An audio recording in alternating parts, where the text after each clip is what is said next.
नमस्कार खबरां दे इस बुलेटिन च तुहाडा स्वागत। मैं रजनी। पहला पेश ने चोनवीआं खबरां। प्रधानमंत्री नरेंद्र मोदी वालों धर्मशाला विच सूबा सकत्तरां दी 3 दिना राष्ट्रीय कॉन्फ्रेंस नूं संबोधन। कहा सर्वोत्तम नौजवान अधिकारियों नूं अभिलाषी जिलिਆਂ विच तैनात करके एक नवां बदला लिआंदा जा सकदा है। रक्षा मंत्री राजनाथ सिंह अनुसार अग्निपथ योजना नौजवानों लिए सुरक्षा बल दे नाल ही देश सेवा करन दा एक सुनहरी मौका।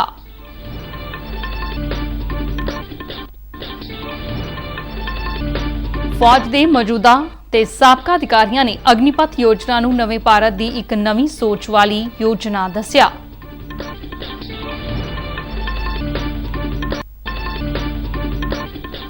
फाजिलका जिले दियां 3 नहरां विच पाड़ पैण कारण खेतां विच पानी फैलिया। किसानां दी चिंता वधी। हुण खबरां विस्तार नाल। प्रधानमंत्री नरेंद्र मोदी ने कहा कि देश के सर्वोत्तम नौजवान अधिकारियों नूं अभिलाषी जिलिਆਂ विच तैनात किया जाना चाहिए है तां जो वो अपने सकारात्मक अते नवीं विचारां राहीं ठोस बदला लिया सकन। हिमाचल प्रदेश की धर्मशाला विच देश के सारे सूबिਆਂ के मुख सकत्तरां दे 3 दिना राष्ट्रीय सम्मेलन की प्रधानगी करदिआं उन्हां कहा कि इस सम्मेलन का उद्देश्य अमृत काल लई सांझे यतन के रूप में केंद्र ते सूबिਆਂ विचाले सांझीवालता नूं मजबूत करना है। प्रधानमंत्री मोदी ने कहा कि भारत के अभिलाषी जिलिਆਂ के विकास से ज्यादा ध्यान दिता जाना चाहिए है और इस प्रोग्राम नूं डिवीजनल और शहरी पद्धर ते विस्तारित किया जाना चाहिए है। उन्होंने कहा है कि अभिलाषी जिलिਆਂ विच काम करदिआं नौजवान अधिकारियों नूं चंगे तजर्बे हासिल होणगे और वो समूचे देश लई उपयोगी साबित होणगे। प्रधानमंत्री ने डिजिटल तकनीक ते सिक्ख्या मोबाइल ऐप का लाभ उठाउंदिआं अध्यापकों की सिखलाई ते ध्यान दिते जाण ते जोर दिता। उन्होंने नौजवान उद्यमियां स्टार्टअप ਅਤੇ ਵੱਖ-ਵੱਖ सूबिਆਂ ਦੇ नौजवान दरमियान मुकाबले आयोजित ਕਰਨ ਦੀ ਗੱਲ ਵੀ ਆਖੀ ਤਾਂ ਜੋ ਖੇਤਰੀ ਭਾਸ਼ਾਵਾਂ ਵਿੱਚ ਨਾਟਕ, ਐਨੀਮੇਸ਼ਨ, ਮੋਨੋ ਐਕਟਿੰਗ ਖੇਤਰਾਂ ਵਿੱਚ ਗੁਣਵੱਤਾ ਭਰਪੂਰ ਵਿਸ਼ਾ ਵਸਤੂ ਤਿਆਰ ਕੀਤੀ ਜਾ ਸਕੇ। रक्षा मंत्री राजनाथ सिंह ने कहा कि अग्निपथ योजना नौजवान लिए सुरक्षा बल के नाल ही देश की सेवा करन दा सुनहरी मौका है। वध उम्र हद विच वाधे संबंधी केंद्र सरकार के फैसले की शलाघा करदे उन्हां नौजवानों नूं अपील की है कि वह फौज विच भर्ती प्रक्रिया लई तैयारी शुरू कर देन। राजनाथ सिंह ने अज एक ट्वीट दे विच कहा कि पिछले 2 वरियां विच बहुत सारे नौजवानों नूं फौज विच शामिल होने का मौका नहीं मिल सकिया है अते इस नूं ध्यान विच रखदिआं ही प्रधानमंत्री नरेंद्र मोदी ने इस योजना तहत भर्ती की उम्र हद नूं 21 तो वधा के 23 साल करन दा फैसला कीता है। केंद्रीय गृह मंत्री अमित शाह ने कहा कि केंद्र सरकार वालों अग्निपथ योजना तहत भर्ती दे लई वध उम्र हद वधाउण दे फैसले दे नाल नौजवानों नूं लाभ होवेगा। अपने एक ट्वीट दे विच आज उन्हां कहा है कि पिछले 2 सालां विच कोविड कारण फौज विच भर्ती प्रक्रिया प्रभावित रही। इस नूं देखदिआं प्रधानमंत्री नरेंद्र मोदी ने अग्निपथ योजना तहत भर्ती विच पहली बार उम्र हद 21 साल तो वधा के 23 साल करन दा अहम फैसला लिया है। अमित शाह ने कहा है कि सरकार दे इस फैसले दे नाल वड्डी गिनती विच नौजवान वर्ग नूं लाभ होवेगा। इसी दौरान केंद्र सरकार ने अग्निपथ योजना बारे कुछ तथ्य लोकां सामने रखे ने। इन्हां राहीं योजना की सही जानकारी दी गई है।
ਵਿੱਤ ਮੰਤਰਾਲਾ ਨੇ ਫੌਜ ਵਿੱਚ ਕਾਰਜਕਾਲ ਪੂਰਾ ਹੋਣ ਮਗਰੋਂ ਅਗਨੀਵੀਰਾਂ ਦੀ ਮਦਦ ਲਈ ਸਾਰੀਆਂ ਮਾਲੀ ਸੰਸਥਾਵਾਂ ਨੂੰ ਜ਼ਰੂਰੀ ਲਾਭ ਤੇ ਛੂਟ ਰਾਹੀਂ ਅਗਨੀਵੀਰਾਂ ਦੀ ਵਿਦਿਅਕ ਯੋਗਤਾ ਤੇ ਹੁਨਰ ਤੇ ਆਧਾਰਿਤ ਰੁਜ਼ਗਾਰ ਦੇ ਮੌਕੇ ਉਪਲਬਧ ਕਰਵਾਉਣ ਦੀ ਸੰਭਾਵਨਾ ਲੱਭਣ ਲਈ ਆਖਿਆ ਹੈ। ਨਵੀਂ ਦਿੱਲੀ ਵਿੱਚ ਜਨਤਕ ਖੇਤਰ ਦੇ ਬੈਂਕਾਂ, ਜਨਤਕ ਖੇਤਰ ਦੀਆਂ ਬੀਮਾ ਕੰਪਨੀਆਂ ਅਤੇ ਮਾਲੀ ਅਧਿਕਾਰੀਆਂ ਦੇ ਮੁੱਖ ਕਾਰਜਕਾਰੀ ਅਧਿਕਾਰੀਆਂ ਨਾਲ ਇਸ ਮੁੱਦੇ ਤੇ ਗੱਲਬਾਤ ਲਈ ਵਿੱਤ ਮੰਤਰਾਲਾ ਵੱਲੋਂ ਕੱਲ ਇੱਕ ਮੀਟਿੰਗ ਕੀਤੀ ਗਈ। ਕਾਰੋਬਾਰ ਸ਼ੁਰੂ ਕਰਨ ਤੇ ਸਵੈ ਰੁਜ਼ਗਾਰ ਲਈ ਸਿੱਖਿਆ ਦੇ ਮੰਤਵ ਨਾਲ ਜ਼ਰੂਰੀ ਕਾਰਜ ਸਹੂਲਤ ਰਾਹੀਂ ਅਗਨੀਵੀਰਾਂ ਦੀ ਮਦਦ ਦੀ ਸੰਭਾਵਨਾ ਵੀ ਲੱਭੀ ਜਾਵੇਗੀ। ਕੇਂਦਰ ਸਰਕਾਰ ਵੱਲੋਂ ਐਲਾਨੀ ਅਗਨੀਪਥ ਯੋਜਨਾ ਨੂੰ ਫੌਜ ਦੇ ਅਧਿਕਾਰੀਆਂ ਤੇ ਸਾਬਕਾ ਅਧਿਕਾਰੀਆਂ ਨੇ ਇੱਕ ਚੰਗੀ ਯੋਜਨਾ ਦੱਸਿਆ ਹੈ। ਇਸ ਬਾਰੇ ਵੱਖ-ਵੱਖ ਅਧਿਕਾਰੀਆਂ ਦਾ ਕਹਿਣਾ ਹੈ ਕਿ ਇਹ ਨਵੇਂ ਭਾਰਤ ਦੀ ਇੱਕ ਨਵੀਂ ਸੋਚ ਹੈ। We see that the average age of an Indian Army soldier is approximately 32 to 33 years. And with the Agniveer and the Agnipath scheme coming into the fold, in around 8 to 10 years, we'll be able to lower the profile of the soldier to approximately 24 to 26 years. And this will only make the army fitter. We'll be able to handle more challenging situations that we come across in the difficult areas that our troops operate in. ये एक बहुत ही transformative योजना है। ये भारत की फौज में पहली बार एक ट्रांसफॉर्मेशन लाई, भारत में ट्रांसफॉर्मेशन लाई। और ये जो योजना है ये भारतीय फौज जब मैं बोलता हूँ उसमें थल सेना, नौ सेना और वायु सेना, ये सबके एक कंबाइंड डिस्कशन और कंबाइंड कोऑर्डिनेशन के बाद ये योजना को आपके देश के सामने प्रस्तुत किया।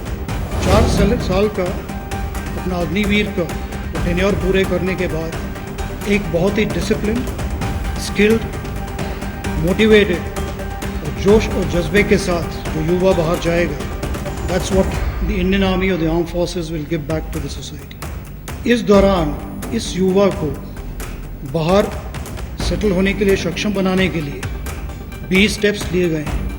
नए भारत की जो हमारे आज के युवा हैं वो इतने सक्षम हैं, जो क्वालिटेटिव चेंज इस स्कीम से आएगा वो बहुत ज्यादा महत्वपूर्ण है जी, क्योंकि ये एक विन विन सिचुएशन है जिसमें जो हमारा युवा है उसके लिए भी बहुत कुछ है, हमारे देश के लिए भी बहुत कुछ है और आर्म फोर्सेस के लिए भी बहुत कुछ है। योजना के माध्यम से हमारी भारतीय सशस्त्र सेनाओं की जो प्रोफाइल है वो और ज़्यादा यूजफुल होगी। काफ़ी ज़्यादा युवा हमारे को इसमें शामिल होते मिले। हमारे युवाओं के लिए ये योजना एक नया अवसर बन के आई है और ये एक ऐसी योजना है जो कि मैं समझता हूँ भारतीय फौज के लिए एक बहुत ही महत्वपूर्ण परिवर्तन, एक बहुत ही महत्वपूर्ण सुधार साथ लेके आई है। ਫਾਜ਼ਿਲਕਾ ਜ਼ਿਲ੍ਹੇ ਦੀਆਂ 3 ਨਹਿਰਾਂ ਵਿੱਚ ਪਾੜ ਪੈਣ ਕਾਰਨ ਖੇਤਾਂ ਵਿੱਚ ਪਾਣੀ ਫੈਲਣ ਮਗਰੋਂ ਕਿਸਾਨਾਂ ਦੀ ਚਿੰਤਾ ਵੱਧ ਗਈ ਹੈ। ਜ਼ਿਲ੍ਹਾ ਪ੍ਰਸ਼ਾਸਨ ਨੇ ਮੌਕੇ ਤੇ ਪਹੁੰਚ ਕੇ ਨਹਿਰਾਂ ਦੇ ਪਾੜ ਨੂੰ ਭਰਨ ਦਾ ਕੰਮ ਸ਼ੁਰੂ ਕਰ ਦਿੱਤਾ ਹੈ।